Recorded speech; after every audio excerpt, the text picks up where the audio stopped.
Three words, or rather 3.5. Homemade whole wheat bread.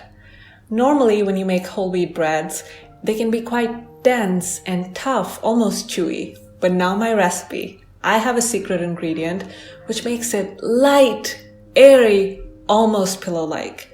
I cannot tell you how many times I've made this bread and burnt my tongue because I do not have the patience to wait for it to cool down. As soon as it's out of the oven, I'll cut myself a thick slice, top it with some butter, and eat it that way. And then I burn my tongue. But it is just that good. To go with the bread, we're also making my 3-ingredient, 5-minute raspberry jam. It is so easy to whip up, and it's great to have in the fridge for morning granola or your toast. Without talking anymore, let's get cooking. Hi, I'm Astha, and welcome to this Friday evening.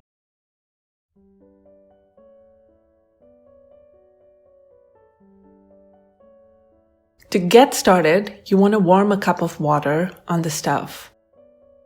If you are someone who wants to get all technical and bust out a thermometer, you are looking for the temperature to be between 95 degrees and 110 degrees Fahrenheit. But an easy way to tell that the water is at the right temperature is by sticking a clean finger into the water as it warms up. Once your water is warm, it's time to proof the yeast.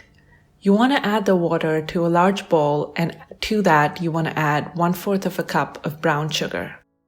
Brown sugar has undertones of caramel.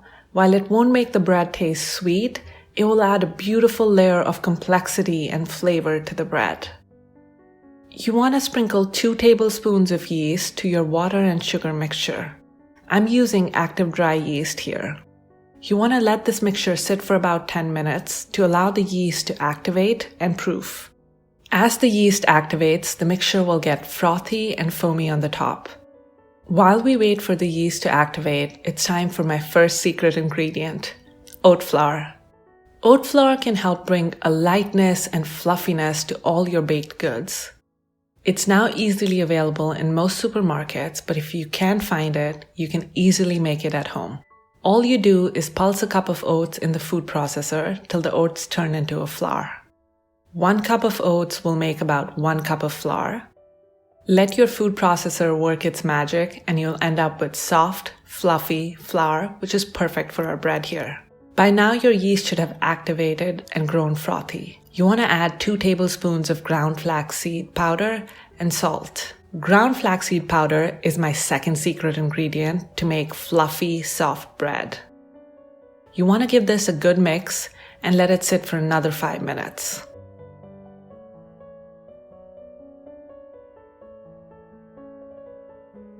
Next, you want to add 1/4 of a cup of oil. Here I'm using regular canola oil, but you could use sunflower oil or any other lightly flavored oil.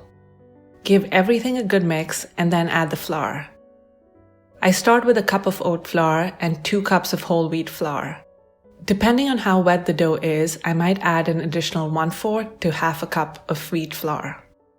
To start mixing the dough, use a spoon. Once the dough roughly starts to come together, I shift to using my hands. As I knead the dough, I might add more flour. As it starts to come together in a ball, I roll it out to a flat surface and knead it for another 5 to 7 minutes. You want to lightly dust your surface with the flour so that the dough doesn't stick to it, and then you want to knead. There's something almost therapeutic about kneading dough. Put on some soft music and let your hands work their magic on the dough.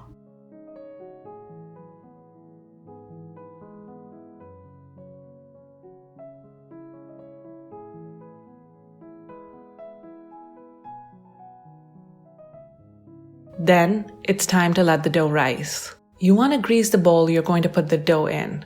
Oiling the surfaces of the bowl reduces the friction along the sides, and this helps the dough rise easier. Loosely cover the bowl with a clean kitchen cloth and leave it in a warm place. My favorite place to let dough rise is a turned-off oven. 30 minutes later, the dough should have doubled in size. If you're angry at someone, now's the time to deal with your anger as you punch the dough down. Trust me, the first punch is so satisfying.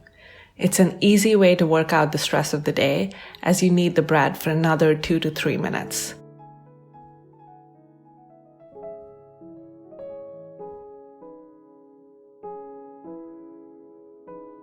I love my bread to have a rustic farmer's market look to it, so I'm going to top it with some seeds and oats, but this is completely optional. Here I'm using a mix of seeds, nigella, sesame, pumpkin, along with oats, and I'm going to sprinkle them over my work surface. The dough should be sticky and the seeds and the oats will easily stick to the bread. I oil the sides and the bottoms of my loaf pan. This prevents the bread from sticking to the tin. I'm using some canola oil, but you could use butter instead. Then transfer the dough into the loaf pan, cover with a clean kitchen towel, and this goes back again into a turned off oven for another 30 minutes for the second rise. This is what the bread will look like after the second rise. You want to bake the bread in a 350-degree oven for about 25 to 28 minutes. While the bread is baking, let's make my lazy, easy raspberry jam. I don't even know if I can call this a recipe, as it's just 3 ingredients and it comes together in under 5 minutes. The main ingredient for the jam is raspberries. Here I'm using frozen, but you could just as easily use fresh raspberries instead. To the raspberries, I'm adding 6 tablespoons of maple syrup. Give the raspberries a good toss in the maple syrup so that they're well coated, and then the pan goes on a stove on medium heat. As the raspberries warm up, mash some of them with the back of your spoon so that they turn into pulp, while others stay whole and add texture to the jam. Let the mixture thicken and reduce. This should take about 5 to 7 minutes. Halfway through, you'll want to taste the jam to make sure it's sweet enough for you.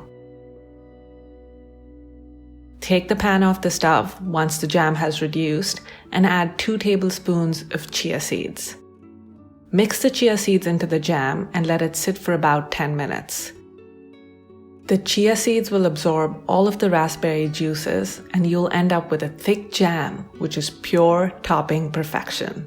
Transfer the jam to a jar and you've made homemade jam. And it couldn't have been easier. I use the jam to top bread, overnight oats, yogurt parfaits. It's basically an easy way to jazz up any breakfast.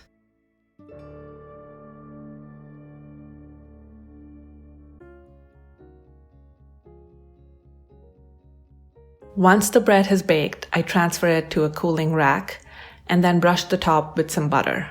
I am impatient, as I shared, so I will immediately cut into a slice, top it with some butter, and eat it. But the more patient thing to do would be to wait so that the bread can cool down. Whether you're impatient like me or you're someone with a lot more patience and fortitude, cut into a thick slice of this bread, top it with some butter and jam, and it is fan-freaking-tastic.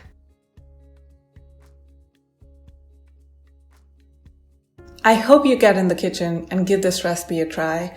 I cannot speak enough about the joys of homemade bread. It is glorious. You need to try your hand at this. By now you know the drill. I'm signing off. I'm going to see you here again next week. Until then, namaste. I hope you get in the kitchen and make this bread.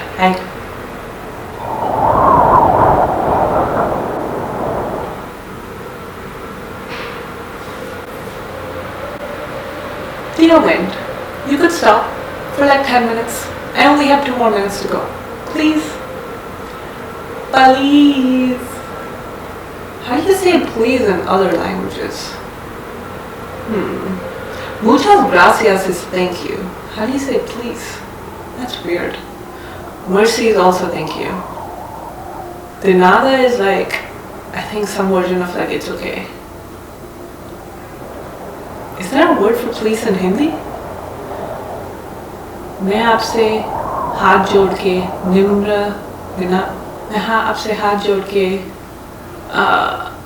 निवेदन करती हूँ. मैं आपसे हाथ जोड़ के निवेदन करती हूँ. But निवेदन is please. Nivedan is request, it's not plea. Deep thoughts, clearly. Wind has stopped. Vinti karti hoon. No, but it's still not please. It's all requests. What's the word for please in Hindi? Okay. Are you, please stop wind. Please, wind god. Is wind a god or goddess? I know it's Roman. The god of wind. Is it Roman or Greek? They both should have them, because Greek and Roman gods were similar. Important questions. Such important questions. And it still continues. And it still continues.